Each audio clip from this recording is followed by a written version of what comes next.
Hi, my name is Ed Douglas, and it's my great pleasure to welcome to the Banff Centre Peter Habeler. Peter, of course, is most famous for being one of the first two men to climb Everest without oxygen. But as we're going to find out, there is a great deal more to him than that. Peter, you are from the Tyrol. Right, yes. You're from the Zillertal. Can you tell me what it's like growing up somewhere like that? Because the Zillertal is a place with a great culture and a great tradition from the mountains. Yes, it is, and that was the reason why I started mountaineering. Of course, it's not only mountaineering. It's a tourist center, like all these places nearby the mountains. But this big Zillertal range, which is sort of separating Italy, Südtirol from Austria, has fantastic mountains, and not easy ones. Of course, the mountains are not that high. It's 3,500 meters, our highest one, but with many steep faces. So you could say almost like the Bergell, if you know that place. Yeah. And so I grew up there, and off I went. It was a natural thing to do growing up as a to grow up as a climber. Yes. And I was about 8 years when I lost my father. He was 50 years. He died when he was 50. And for some reason, my mother let me go, which was very important. She was not afraid that I would get harmed or would have an accident. So, and then as a little boy, I was going up to these mountain huts, and people came, and I was a young guide, being 8, 9, 10 years old. Yeah. I would guide them, of course, on easy things, just easy walks, easy hikes. Right. So as a child, you were a guide. Sort of. Yes, I'm still a childish guide as well, But anyway, there was a good time, and that brought me deeper into this fantastic world of alpinism and climbing. You say your father died when you were still quite young. Was he a climber too, or?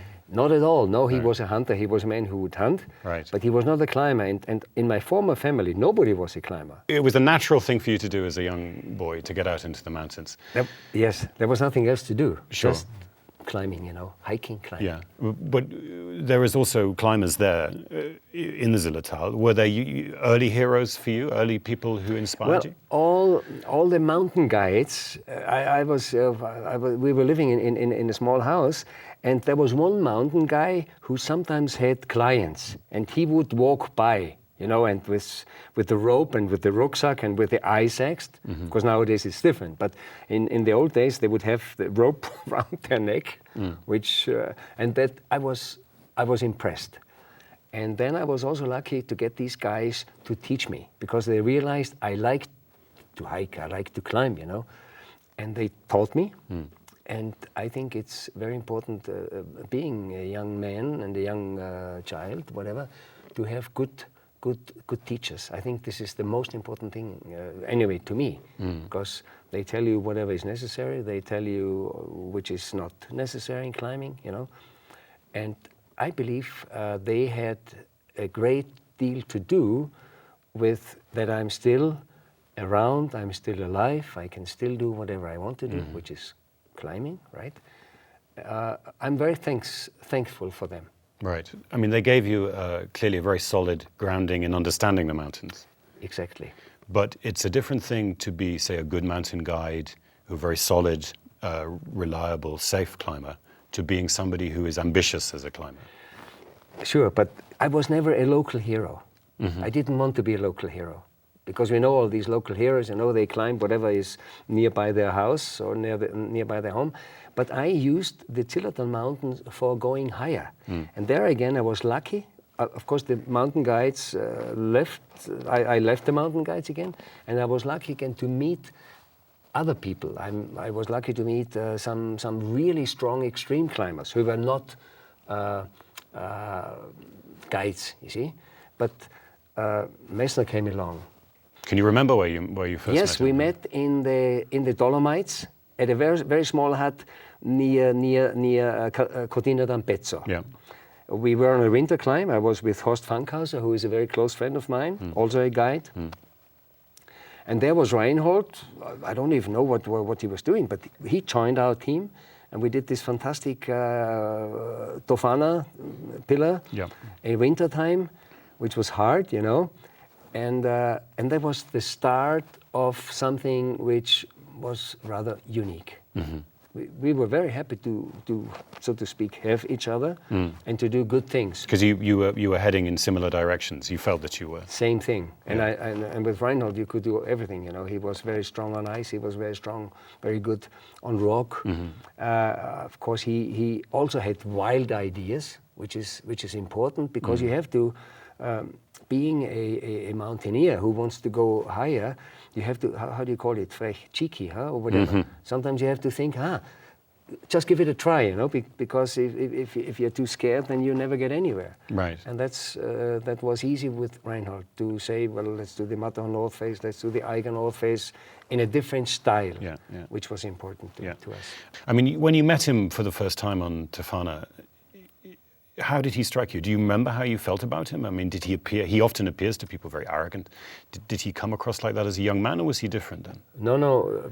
Important to me. No, he was very, just like. I mean, we were young, you know, and I didn't notice any arrogance or whatever. I never did, and I never did when I was with him. Yeah. Right. Yeah. Of course, he's a bit different than I am. Right, but maybe that's the main reason why we got together so well. He was not a mountain guide. No. He was for a short while. He was running a mountain school, but not for a long time. You know, this was at the Seller Pass.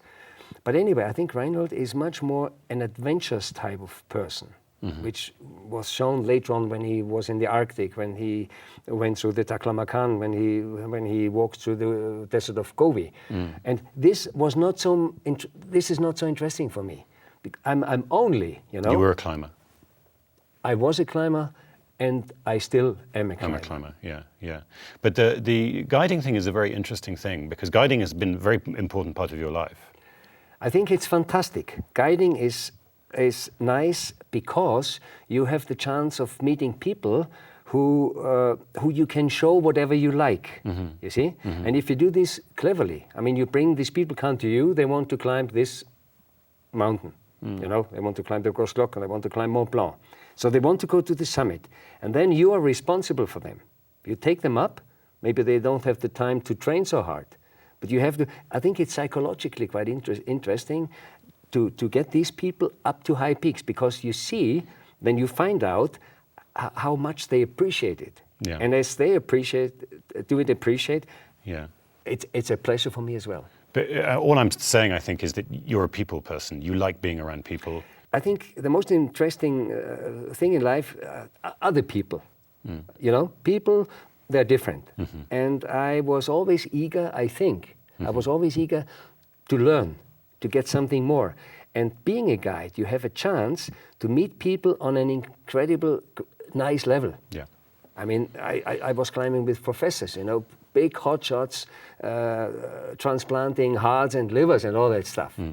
So you learn from them. I was also doing a lot of climbing with politicians, you know. I was for many years the so-called head guide for our prime minister. But what I like, they are in the mountain. They're just as small or as big as anybody else. Sure. And this I enjoy very much.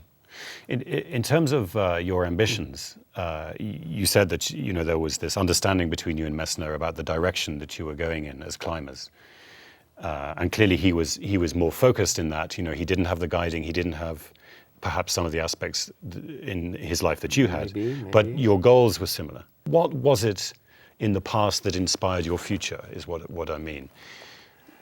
I was a hungry young man. I was hungry, right? You do something which is hard, and then you want to do something which is even harder. And of course, you have these phases where the famous phases. I think I pointed out already the Eiger North phase, for example, right? Yeah. So we knew that this, just a little example, we knew it had not been climbed. It had been tried to do in one day, but it was not possible, right? So and we knew we are fast, we are strong, we fit it very, very nicely. We did fit because I had the feeling when Messner was with me on a face, he cannot fall. He cannot come off the face. And he probably had the same feeling. If Peter is leading, he cannot fall off. And that gives you immense strength. Because if somebody is leading, if he's leading, I can relax, I rest. Right. And then we change lead again, and he can rest, relax. And there was never fear that he would fall off. Right. Whoever you climb with who is weak, you become weak yourself. Right. Because you see him, you know, standing on a little foothold and everything is shaking. Yeah. And then you think, ooh, whoa. Yeah. So we somehow made each other better. We raised each other, which I think is, we uplifted each other, which I think is very, very important. Sure, I can see how important that is, but the hallmark of your climbing was speed. You were so fast. Yeah, but not only, Ed. It was not only speed. We didn't want to do it faster. I mean, there's a little element also involved with ego, naturally, you know. You want to be a little bit faster than somebody else.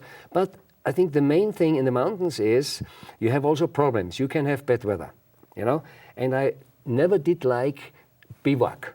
I was never a good bivouac, right? So I shouldn't say I hate it, because sometimes you had to do it. But normally I would like to start the climb and be in bed again at the end of the day. At the end of the day, or maybe at the start of the night, okay? Yeah.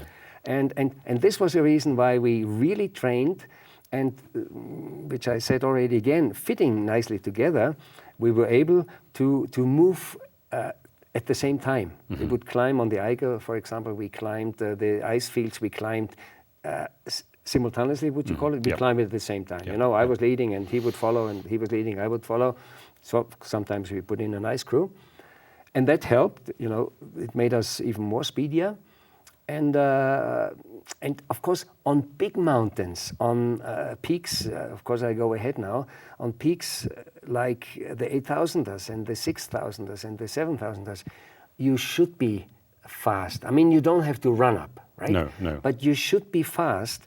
And there are many things which you can train. We had a very light bag. We had only one rope instead of two ropes. We had, for the food, nuts and raisins in our pockets, you know.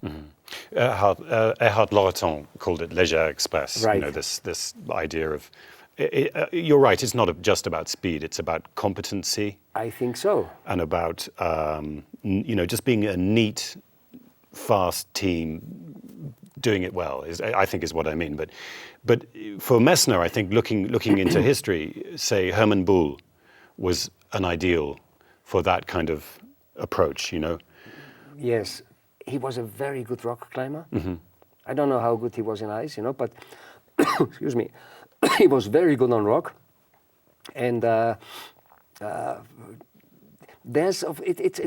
should add this, you know, there's always, if you go into a climb, there's a certain nervousness in you, okay? And I was more or less sometimes a nervous partner. I wanted to get it done over with, so to speak. Also, I enjoyed it. Every minute you enjoy, you like it. Yeah. Even if the weather is bad, okay, you hang on, but you try to get it over and done with. And you try to, after the summit, you try to come down again quickly. And Buhl was the same kind of person. And Buhl, of course, was doing all these things, if you talk of Nanga Parbat and Broad Peak, etc., and so on. And in our days, of course, now I think there are very few heroes around, but in our days, Buhl was a big man. Because nationalism has a big part to play, or has had in the past a big part to play in mountaineering. Not always in a very comfortable way, if you like. You think about some of the expeditions in the 30s. Were you conscious of that? Because, I mean, Reinhold was very conscious of that, wasn't he? Well, I don't know whether he was really so conscious, or whether he just tells us that he was conscious. Okay. Of course, I was born in 42, right? And I was much more concentrating, and I was much more thinking about the things we did, and all these other things. I was living in the countryside, you know. Of course, we didn't have money, but we never suffered, because we had milk, we had bread, and we had cheese to eat. Okay. However, we should not forget that the Nanga Parbat, being a German mountain, Kanchenjunga being a British mountain, Everest being a British mountain, K2 being almost an American mountain in a certain way. Yeah. So Nanga Parbat would tell me, quite a bit more because I read more about Nanga Parbat. Right. And, Right. In terms of the things that you were doing in the 60s with Messner, you did these alpine faces very, very quickly. The Matterhorn in 4 hours, the Eigerwand in 9 hours? Or? Yeah, a little bit more than 9 hours. Yeah. We teamed up for good things, but I had also other climbing Who else were you partners. climbing with at the time?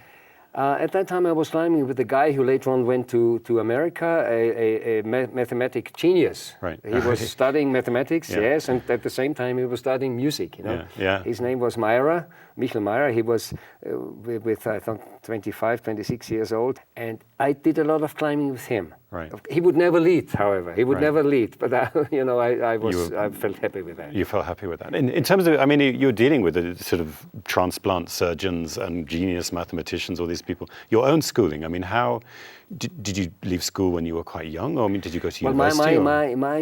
My school was rather poor. I like to paint, Right. you know. So my mother told me, which was very important to her, well, you have to learn something proper, right? So you go to school, and of course she would pay for that. I was learning make stained glass windows for 4 years.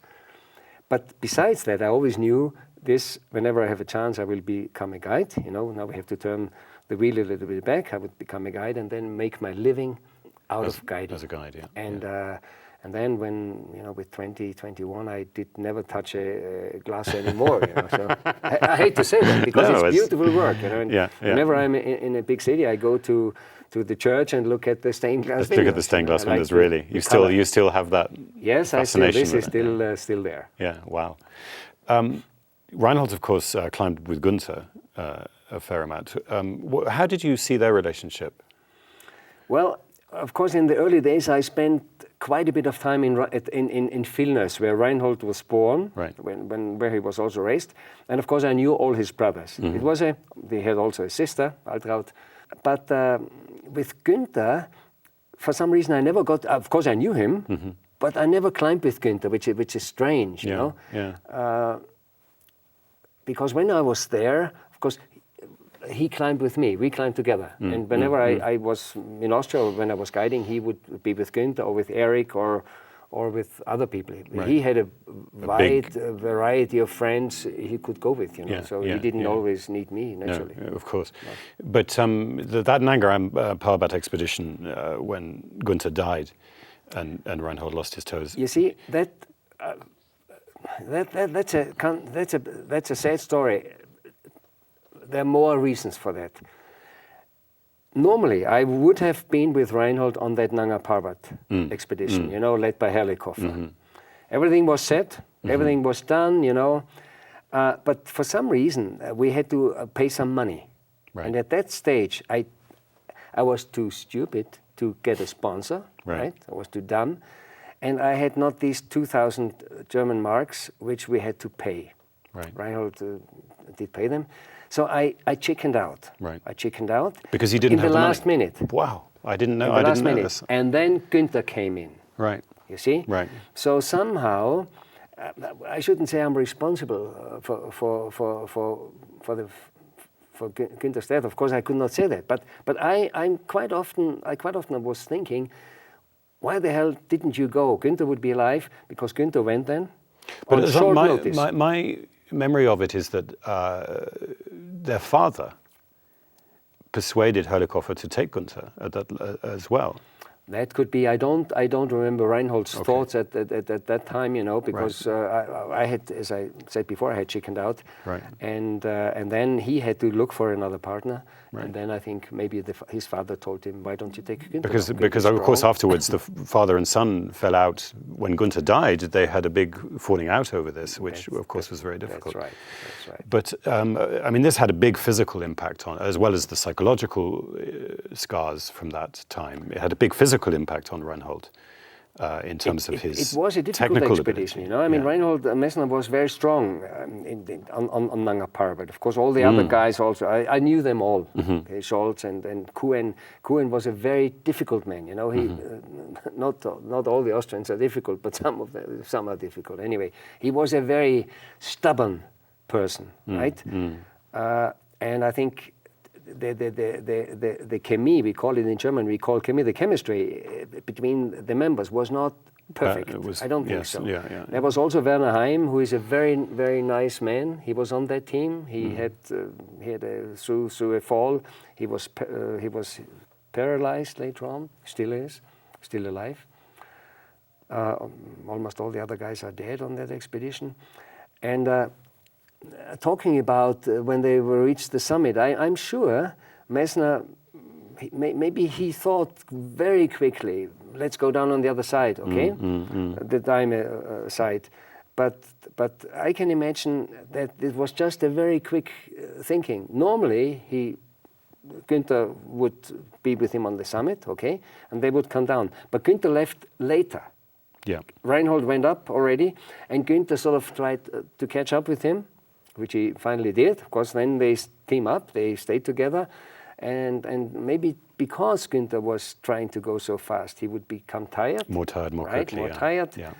And then the whole things went bad when they went down. But it's not Reinhold's fault. I mean, what could he have done? Reinhold, they had reached safe terrain already, so to speak, safe terrain. You know, they had gone down, they had the bivouacs. Of course, they were both deadly tired, naturally.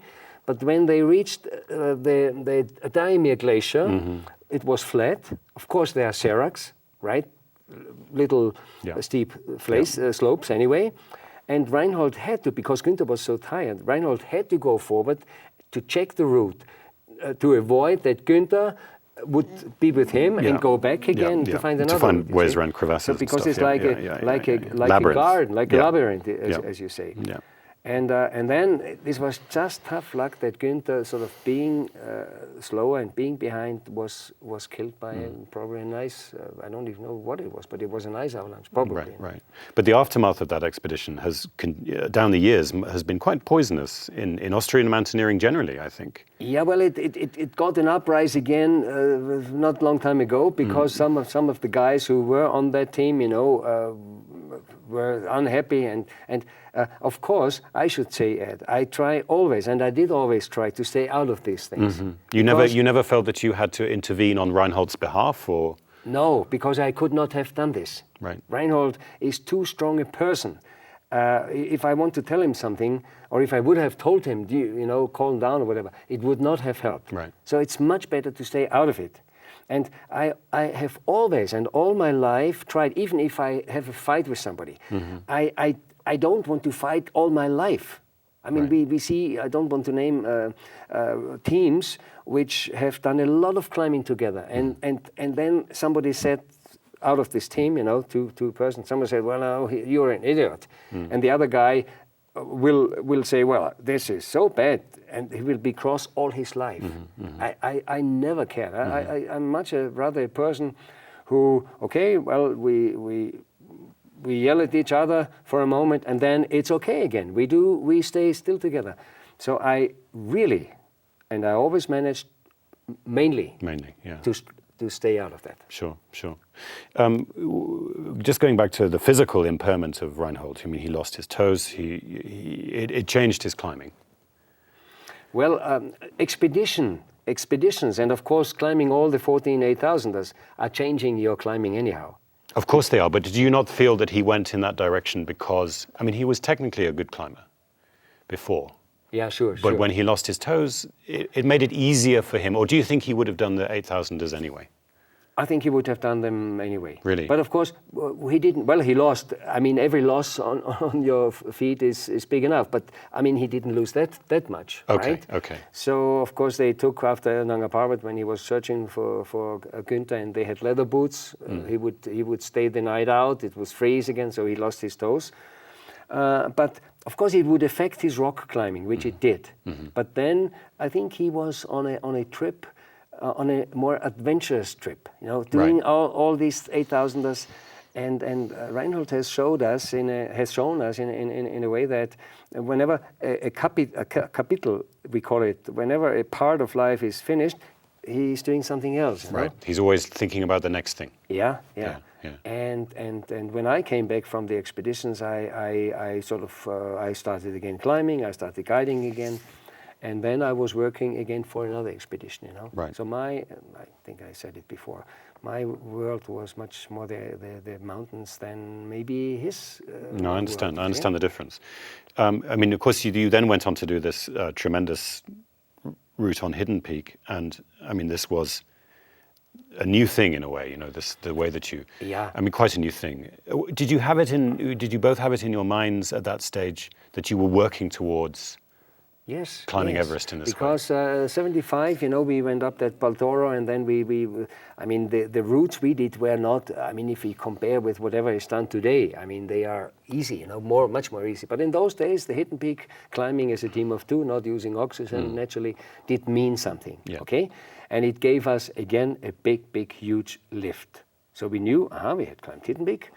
And then 76, I didn't do anything. I stayed home. I had to make some money again because of, you know, I had a family. I got married in 75 after we came back from Hidden Peak. In 77, we went to Dhaulagiri, but this was too big for us. The south face of Dhaulagiri, 4,000 meter high, steep, you know, avalanches and all that stuff.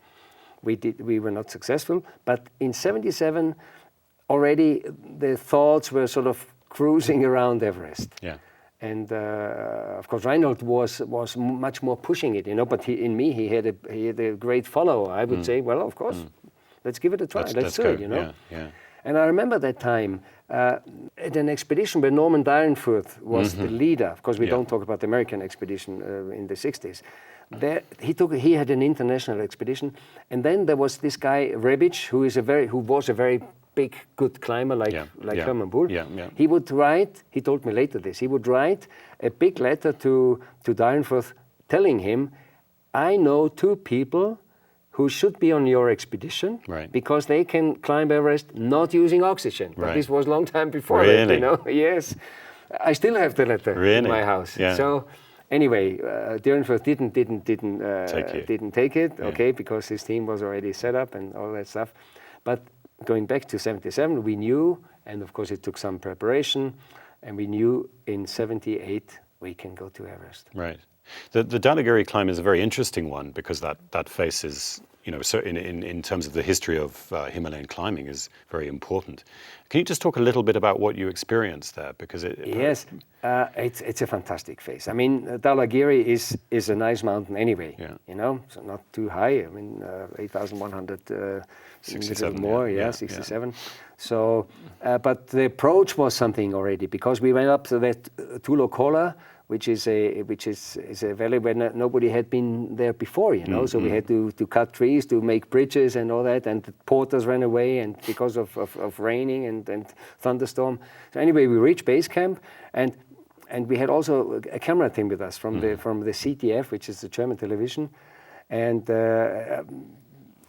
you know, the expedition was promoted very, very, very well. Right. But anyway, we didn't get high. Leo Dickinson was the filmmaker. Eric Jones was with us, and we had a team of 4 climbers who I went together with, or Messner went together with me, and there was an American guy, Mike Covington, having been together with the German guy, but the German guy didn't talk English, so it was there was quite a bit of friction. Okay. Okay. And on the south face, on the south side of Dhaulagiri, you have a lot of snow always. In the morning it's clear, it's crystal clear. Around 11 o'clock it starts snowing. By 12 o'clock, by 1 o'clock, almost every day, the avalanches are coming on the south face, and we couldn't cope with that. And being cheeky and being able to do things fast sometimes, we were always ready and willing to turn around, to go down. You know, we thought, well, this is too dangerous. And then I remember this one huge avalanche coming down once, and then everybody on the team said, well, that's it, let's forget it, you know. And then we turned back. Right. This idea of being prepared to turn around if you didn't feel right is quite interesting in light of what happened on Everest, where Messner, it's fair to say, was pushing harder than you perhaps wanted to. Yeah, but then again, you know, sometimes, of course, in a film, you know, you need one hero. Yeah. That's natural, and I can live with that. Okay. Yeah. Because I knew I can go fast, I can do just as Reinhold does. married, having been married 75, we had a boy together. He was very small, 6 months or 7 months. So I knew from Everest I want to come home. Right. Okay, and all the way up to base camp, I thought, well, I want to see this house again coming out, because sometimes as you are on the approaches, you see something and you wonder, are you going to see this again? Right. Because we were not dumb in that respect. We knew that the chances that you could get something, you could get into trouble, are always alive.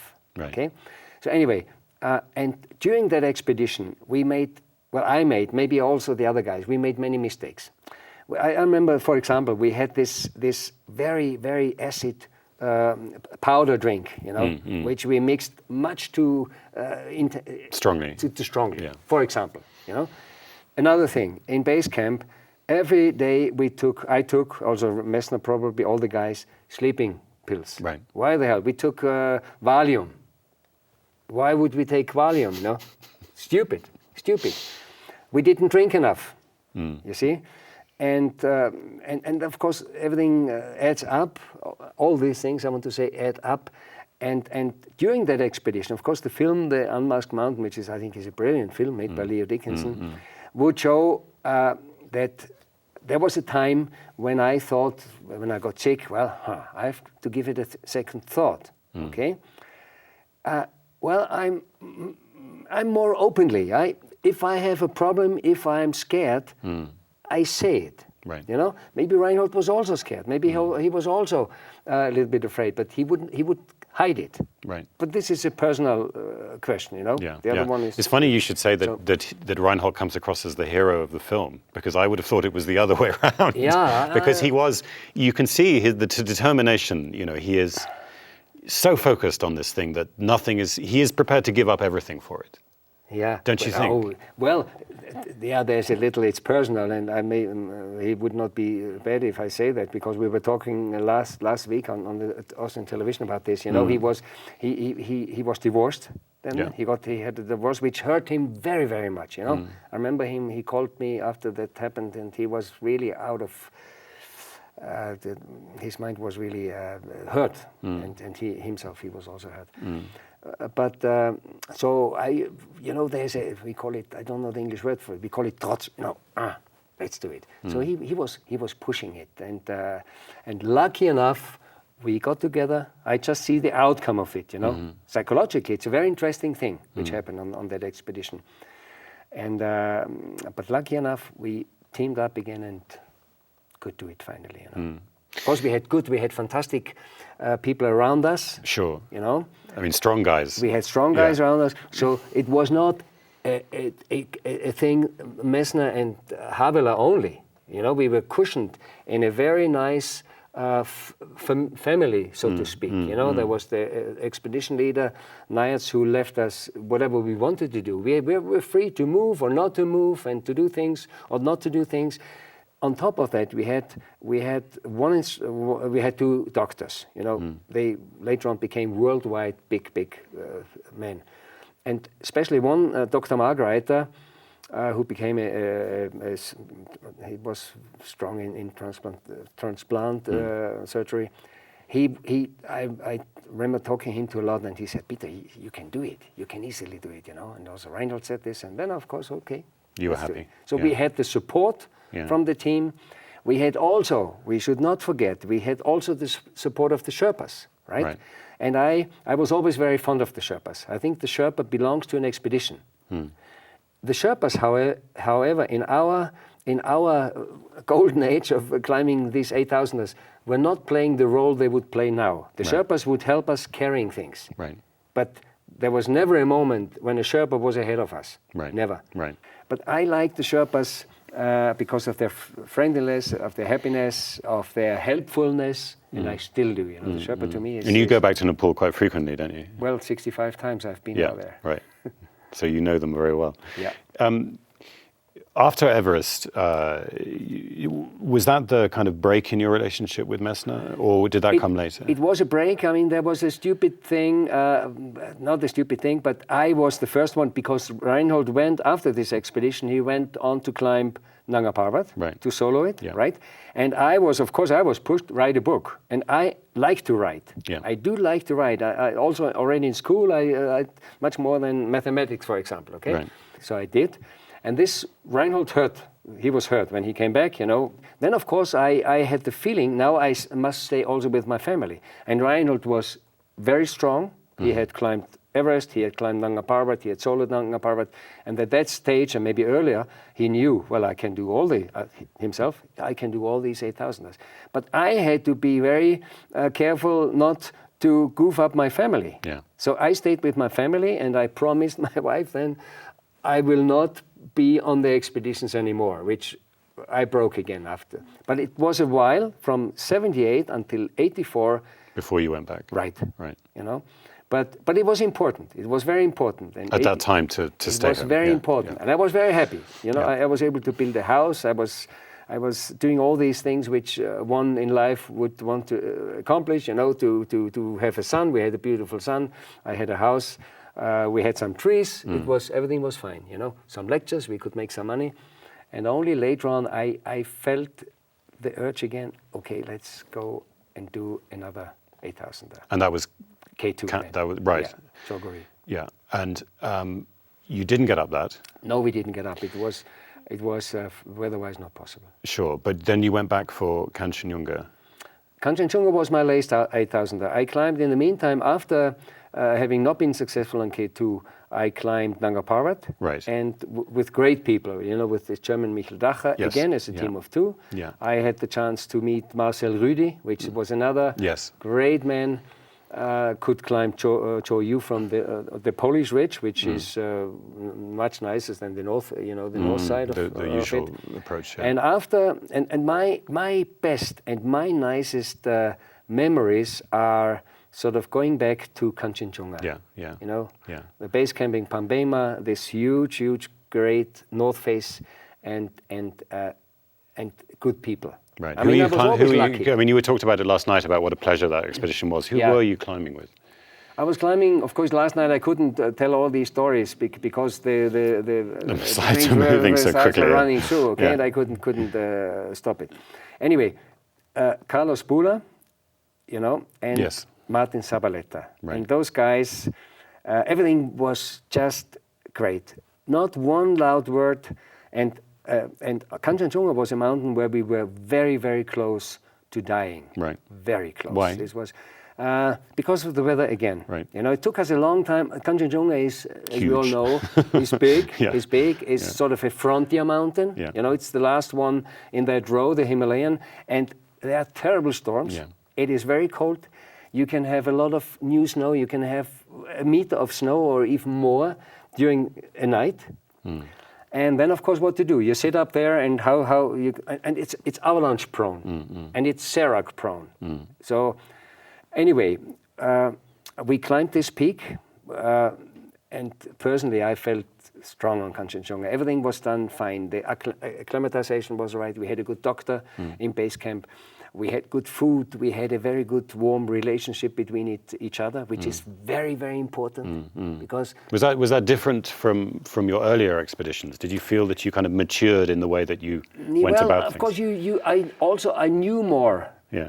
I mean, 1980, I knew much more about climbing. On Everest, I think I was a schoolboy. Yeah. If I look back on Everest, because of doing so many things wrong, Yeah. you know, You were naive. I was naive. Yeah. I was very naive on Everest. Okay, Yeah. so I was lucky to be able to get up, to go up. But on Kanch, everything fell into place, and of course it's such a strong mountain because coming back from the summit, you know, we had an agreement from that last camp. Okay, Peter, you are faster, so why don't you go ahead? And the weather turned bad, you know. So. And we wanted to be the expedition successful. So they let me go. My friends let me go. I started. I was on the top of Kanchenjunga around 10 o'clock. Right. 10 o'clock in the morning. And then doing the pictures, getting this aluminum pole up and doing the pictures. And I remember also on top of Kanchenjunga, there's a little tiny Korean plastic man, which I hardly saw because then the weather was moving in already. And then I made it down to the last camp. Carlos Bühler and Martin Zabaleta actually was the next one coming. As I go down, he comes up and tired. Carlos way behind, but they made also the summit. And then I was waiting, and I was back in this high tent by 12 o'clock. Right. I remember that. Why? Because at 12 o'clock, I took the walkie-talkie, which was left in the tent, and told our doctor down in base camp, I come from the summit, and the boys will come soon. The guys my friends will come soon. And then it was about until 9 o'clock in the evening, from 12 o'clock till 9 o'clock until the guys came. Because the weather was terrible. It was snowing very hard. It was windy. So there was a whiteout. They could not see anything as they came down. And only when it opened up a little bit, which was later on, there was about maybe 60 centimeters of new snow. Wow. They had to plow through. And when it opened up, they saw this big terrace, which leads you again to the point where you can go down. And then they came. We were almost dead. I had a cough. Martin had a big cough, and Carlos had been frostbitten. And the next day, I remember this very well. Carlos and Martin did not want to start. They did not want to go down. Right. So that was the only time when I started yelling. Right. Because I knew if we have another night here, there was snow in the tent. And what altitude is that camp? Well, that's at the beginning of that last pyramid. Is it Kanchenjunga is 8,568 or something like this? Yeah. 79 or 79 something. Yeah. It's a long way up. You're still very, very high. You're still very, Yeah. You're still very high. And I knew we are not surviving. We are going to be dead.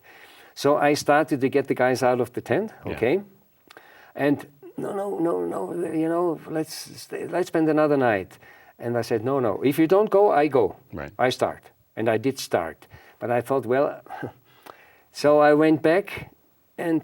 Come on, let's go, come on. And then I waited until they got out of tent. Because if I would have gone further down, they would have stayed. Sleep, yeah. And then there was a very, very difficult, it's not difficult, but it's a very long flat, it's a kind of a terrace, but you cannot go down on the left side, sort of north side, because you have all these seracs.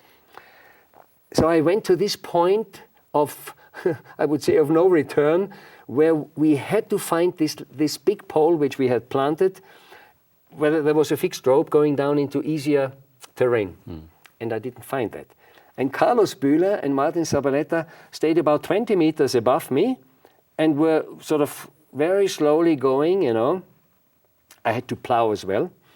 And they would yell on, Peter, you're much too low, you're too low. And I said, no, I'm right. I'm fine, Yeah. There's no problem. So I went across, and then I couldn't find this edge. Yeah. I could not find it. It took me about 3 hours. Oh, wow. So I went very close to that steep thing, starting the avalanches. Yeah.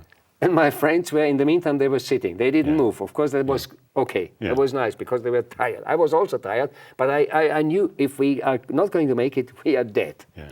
So then closer and closer and closer, and all of a sudden I saw the start of the rope. Yeah. And then You knew that you were okay. Then we were safe. Yeah. Then we went down, and then of course we had two more bivouacs, because all the camp 3 was gone, camp 2 was gone. We had a lot of equipment there. I remember I was sorry about my Leica camera, which was gone. So we just dig some holes and we stay there, and then after the second bivouac we come down to Camp 1, and the Sherpas came to help us, with the tea, and it ended perfectly. nice. It ended perfectly. Peter That Habeler, was a big thing. thank you very much. Thank you.